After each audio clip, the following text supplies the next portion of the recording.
Good morning, book friends. This is Kat, and welcome back to my channel.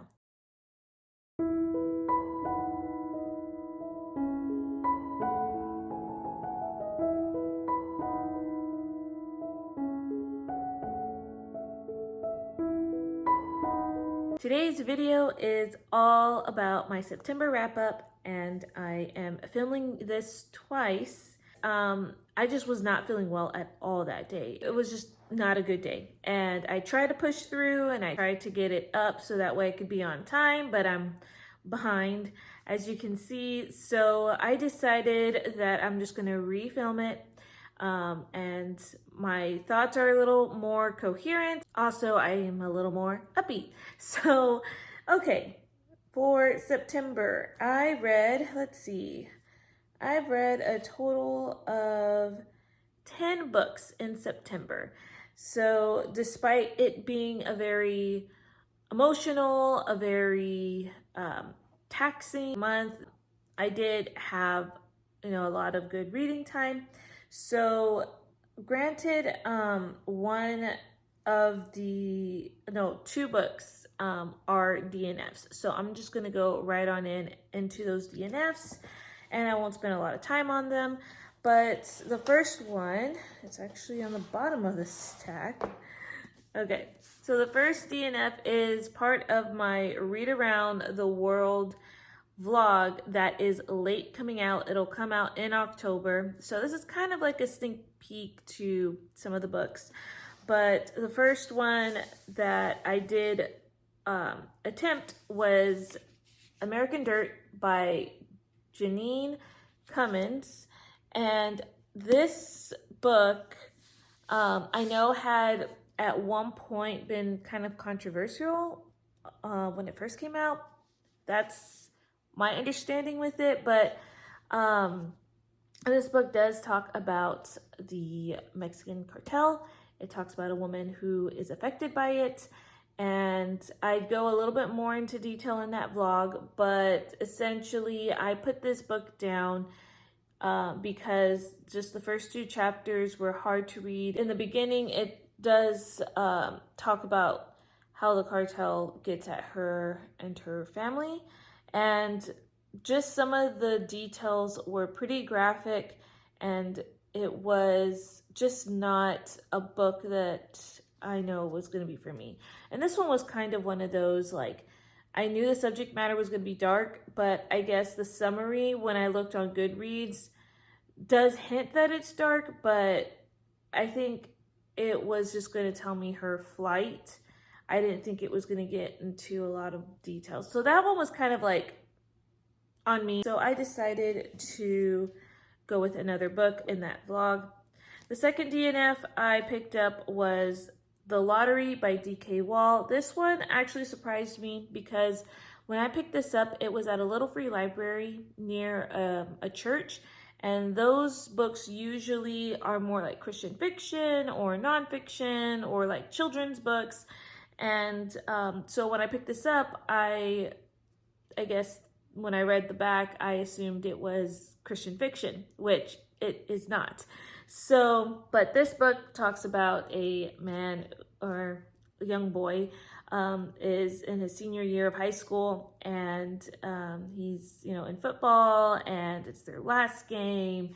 And honestly, it was a little slow going, and the language in this book started to get a little too much as the book was progressing, and also some topics in there where I felt like this was just not going to be a book for me. At least with like it being a secular book, I know that it was going to go more into detail because it hints at open door scenes. And I did skim through the book, and sure enough, there is an open door scene. That was a no for me. So, okay, the 1-star book I did read this month is The Pearl by John Steinbeck. And this was also part of that reading vlog that I did. And I read this book in high school, but it talks about a indigenous family in Mexico who basically the man finds this pearl, and he knows that this pearl holds the hopes and dreams for the future for his young son. And he dreams about like what he could do to basically help his son, get an education and basically be wealthy. And then the story kind of ensues from there, and it looks at greed and what people do with that. And so it's a shorter story, and I don't want to spoil anything about it. All right, let's go to my 3-star read. And my 3-star read was 1,000 Questions. And there's a picture there. I already returned it to the library, so I forgot who the author was. But this was a story this is a middle grade book, a story about a girl who lives in the United States, and she moves to Pakistan to see her grandmother. Her mom is Pakistani, and they go and visit the grandmother. And this girl basically has a journal that she writes to her father, just I guess as sort of like very therapeutic for her, because him and the mother do split, and I think are divorced. And she just writes to him like as if she's going to see him one day. And so while she's there, she encounters this servant girl. I can't remember what the servant girl's name was. And she is wanting to get into this school, but she needs to practice her English because she has failed the English examination part. And so she wants a better life for herself. And so it just talks about these two girls and an unlikely friendship. And you see a lot of the politics that are happening in Pakistan, and you explore themes of family, and you explore themes of like friendship, and a lot of themes of like the Muslim culture. And so for a middle grade book, I thought that this was very well written. Yes, it was still a good read. Okay, my 3.5-star read this month is No Journey Too Far by Carrie Turansky. And this one I buddy read with Alma at Alma's Book Journey.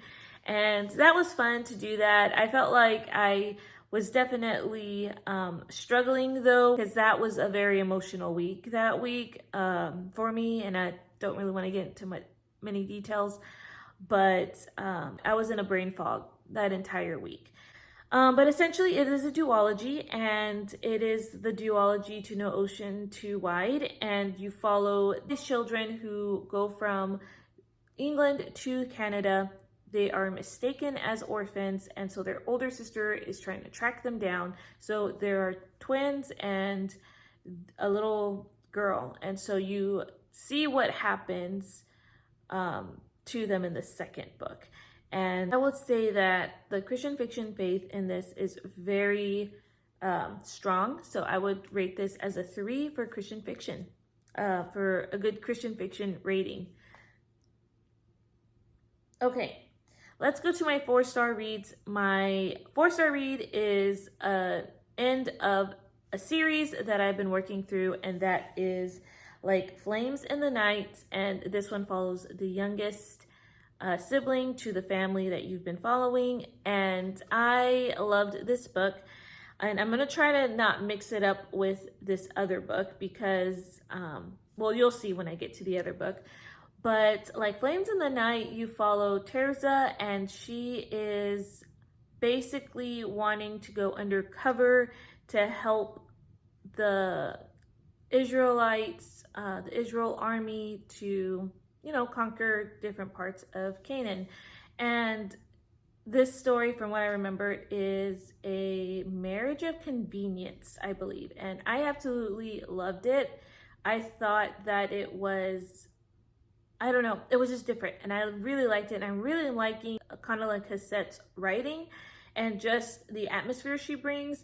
She does talk a lot about like what it would have been like back then, especially with like the pagan culture and what the Israelites might have struggled with, and I really enjoyed it. So this series was very good. It is the Cities of Refuge series, and yeah, I would highly recommend this series. The next 4-star read I have is Digging for Diamonds by Kathy Madivan, and I like nonfiction. It is one of my favorite genres, that and historical fiction. Biblical fiction, I count with historical fiction, so I guess if you want to be technical, biblical fiction and nonfiction are like my favorite genres.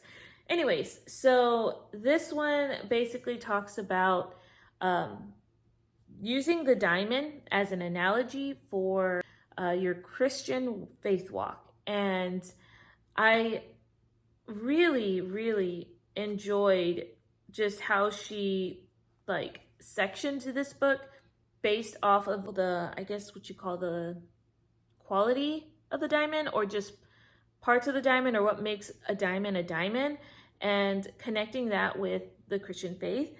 I wasn't a fan of some of the word choices that she used in here, and there was one word in particular where it just caught me off guard. So sometimes some of the word choices she used, I am taken aback. Nevertheless, the lessons that were learned in here, the concept, I thought was really neat. And yeah, my 4.5-star reads, let's go ahead and go to the last book in the other Connell Cassette series. And the series I'm referring to is the Out of Egypt series, and this is Wings of the Wind. I loved this book as well. And these two series, in a way, overlap. And that's all I'm going to say. But that was very neat to see in this book. And I absolutely loved it. This one, I think, was also a marriage of convenience. And I just loved the couple in this book. So it was great. And then there was a cameo to a biblical figure in this book as well. So yeah, these stories, I mean, there were all threes. I don't know if I mentioned that, but like Flames of the Night, Digging for Diamonds, and this one, 3-star for Christian fiction rating. All right. My last 4.5-star read is Skylark, and I am loving this series, Sarah Plain and Tall. Short, sweet book. You just read through the perspective of Anna and, you know, her growing up, having this new mother, and there's just a sweet wholesomeness to this series. It's a very short book, very sweet, and that's all I can say about it. So okay, and the 5-star read, the 5-star read for this month, my absolutely favorite book that I've read this month was A Name Unknown, and this is by Rosanna M. White, my first book from her, and this one follows a street urchin or orphan, and she has banded together with other ones, and they have like this found family, and they get employed to essentially steal from other people. So they have employers who tell them they want an artifact stolen or something, and so that's how they survive. And this woman, I'm struggling with names today, sorry, but she basically gets a job to spy on this man who has German descent, and basically it's during the height of World War I, and her employer wants to expose him as a traitor. So she goes, pretends she's a librarian, and the story kind of ensues from there. I loved their relationship. There were a lot of moments where I laughed out loud. The banter was very, I thought, well written. I've also listened to this on audiobook, so the narrator was really good with them. But yes, just found family, you know, there's a mystery, and it's just very cozy, atmospheric, historical fiction, books. It was such a great time. So yeah, and I would say the Christian fiction rating of this was also a 3. And I just love a good like salvation story. So, all right. Those were all my books that I read for this month. And I did say that last month I would tell you what I read for my devotional, and I ended up reading the all the books I had on my challenge for September, because I still couldn't pick a book of the Bible, so I just ended up reading all of them, which was really nice because that's what I needed. And I've been doing more scripture writing, so I've been trying to get the word more within me and been practice reciting it. So yeah, I've been really trying to amp up that because I feel like I really need it and this during this season of my life especially. So all right, and as far as series goes, I mean, I completed series September, and I think that was the only thing that I did this month. So, all right, well, that was my wrap up, take two. I feel like this one went faster than the first video. So, but yeah, let me know how your September went, how many books you've read, or if you read any of the books that I have. And let's just chat down in the comments. I hope you guys have a great rest of the day, and I will see you in my next video. Bye, guys.